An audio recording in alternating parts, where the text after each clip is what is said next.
नमस्कार। आपका स्वागत है आपके चैनल आरोग्य भारत में। तो आज की वीडियो में हम बात करेंगे कि आयुर्वेद के अनुसार हमारे शरीर के किन वेगों को नहीं रोकना चाहिए तथा किन वेगों के रोकने से हमें रोगग्रस्त होना पड़ता है तथा विभिन्न प्रकार के रोग हमारे शरीर में उत्पन्न होते हैं तथा किन वेगों को हमें रोकना चाहिए तथा उनसे हमें क्या लाभ है। आज की वीडियो में हम बात करेंगे किन वेगों को रोकना चाहिए तथा किन वेगों को रोकना नहीं चाहिए तथा इनसे होने वाले रोग तथा होने वाले स्वास्थ्य लाभ के विषय में हम अगली वीडियो में बात करेंगे। चलिए तो फिर प्रारंभ करते हैं, देखते हैं कि हमें किन वेगों को नहीं रोकना चाहिए। सबसे पहले आयुर्वेद के अनुसार जो मल का वेग जब होता है तो उसको हमें कभी नहीं रोकना चाहिए, उससे विभिन्न प्रकार के रोग उत्पन्न होने की शंका रहती है। अच्छा, वेगों को क्यों ना रोकना चाहिए, इसका थोड़ा सा उदाहरण हम ले लेते हैं आगे बढ़ने से पहले। देखिए, वेग क्या है? कभी आपने नदी को देखा है? जब नदी एक तेज प्रवाह से बहती है तो वो उसका वेग कहलाता है। यदि आप उस बहती नदी के जल को अवरोध करने की कोशिश करेंगे, उसके प्रवाह को रोकने की कोशिश करेंगे, तो वो अपने वेग के फलस्वरूप आप जहाँ से रोकेंगे वहाँ से ना होकर कहीं दूसरी जगह से रास्ता बना लेगी। तो ऐसे ही हमारे शरीर में विभिन्न प्रकार के वेग उत्पन्न होते हैं तथा वो विभिन्न प्रकार के मार्गों से निकलते हैं तथा जिन मार्गों से वो निकलते हैं वहाँ से उनको अवरोध करने के फलस्वरूप वो वेग शरीर के अंदर रोग उत्पन्न करते हैं तथा विकार उत्पन्न करते हैं। तो सबसे पहला जो वेग है वो है मल का वेग, यानी कि जब भी आपको मल त्याग की इच्छा हो तो आप तुरंत जाएं, मल त्याग करें, मल के वेग को कभी ना रोकें। आयुर्वेद में इस वेग को रोकना निषेध बताया गया है, इस वेग को कभी भी ना रोकें। दूसरा वेग है मूत्र का वेग, यानी कि आपको कभी भी मूत्र त्याग की इच्छा हो तो आप मूत्र त्याग करने जाएं, उसके वेग को ना रोकें।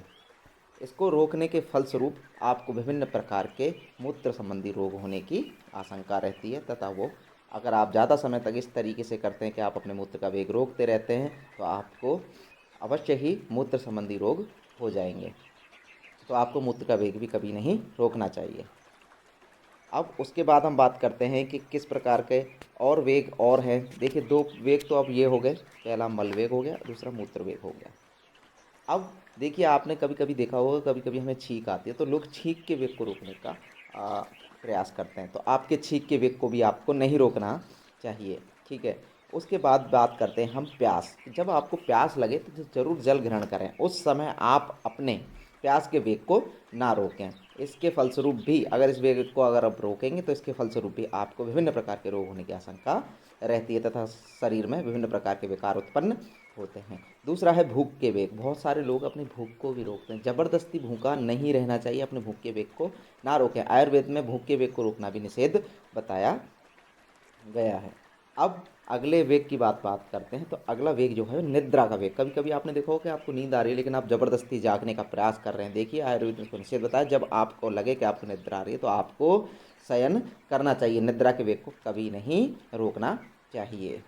अब अगला वेग जो आयुर्वेद में बताया गया है वो जिसको हमें नहीं रोकना चाहिए वो है श्वास का वेग। श्वास का वेग अर्थात जब आप कोई परिश्रम करते हैं तो उस समय आपने देखो कि आपकी सांसें तेज़ी तेज़ी से चलने लगती हैं, जैसे दौड़ करते हैं या फिर किसी भी प्रकार का ऐसा श्रम जिसमें सांस तेज़ी से चलती हैं, तो हम क्या करते हैं, उन सांसों को रोकने का प्रयास करते हैं। आपको ऐसा नहीं करना है, वो सांसें जिस गति से चलनी है उन्हें अवरोध उसी गति से चलने देना चाहिए।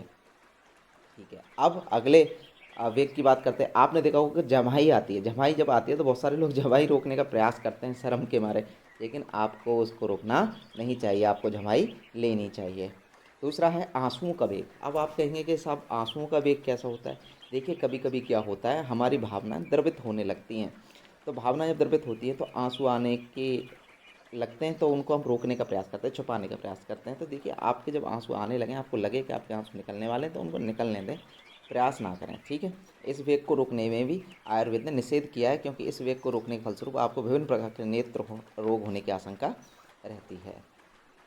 अब अगला वेग है छर्दी के वेग को भी रोकने के कारण विभिन्न प्रकार के रोग होते हैं, इसलिए छर्दी का वेग भी हमें नहीं रोकना चाहिए। अब एक और महत्वपूर्ण वेग है। देखिए, हमें कभी शुक्र के वेग को नहीं रोकना चाहिए, शुक्र यानी वीर्य के वेग को भी नहीं रोकना चाहिए। जब शुक्र बाहर निकलने की स्थिति में हो तो बहुत सारे पुरुष उस वेग को रोकने की कोशिश करते हैं, लेकिन उस वेग को कभी रोकना नहीं चाहिए। अब तो ये तो वो वेग हैं जिनको हमें रोकना नहीं चाहिए, लेकिन आयुर्वेद ने कुछ ऐसे वेग भी बताए हैं जिनको आपको धारण करना चाहिए, यानी कि रोकना चाहिए तथा अच्छा वो कौन कौन से वेग हैं? देखिए, हमेशा लोभ के वेग को आप रोकें, ईर्ष्या के वेग को आप रोकें, द्वेष कभी आपके मन में पैदा हो रहा हो तो उस वेग को रोकें, मत्सरता के वेग को रोकें, राग द्वेष जितने भी प्रकार के ये वेग हैं इनको रोकने के लिए आयुर्वेद ने बताया, क्योंकि इन वेगों को रोकने से ही आप सदा प्रसन्न रहेंगे तथा अपना और तथा लोक का हित करेंगे, तथा जिन शारीरिक वेगों को रोकने के लिए आयुर्वेद ने मना किया है उनको कदापि ना रोकें। अब जिन वेगों को रोकने से मना किया है उनके रोकने के फलस्वरूप कौन विभिन्न प्रकार के जो रोग उत्पन्न होते हैं तथा उनकी चिकित्सा क्या आयुर्वेद में बताई गई है उसके बारे में अगली वीडियो में बात हम करेंगे, तथा जिन वेगों को रोकने के लिए निर्देश किया है आयुर्वेद ने उन वेगों से हमें क्या लाभ प्राप्त होता है उसके बारे में अगली वीडियो में बात करेंगे। तो ये आप ही का चैनल है, इसको ज़्यादा से ज़्यादा शेयर करें, सब्सक्राइब करें व दूसरों से भी करवाएं, और इसी प्रकार के आयुर्वेदिक संबंधी आयुर्वेद के विभिन्न शास्त्रों से अच्छी अच्छी जानकारी हम आपके समक्ष लाने का प्रयास करेंगे। तो फिर मिलते हैं किसी अगली वीडियो में, तब तक के लिए नमस्कार।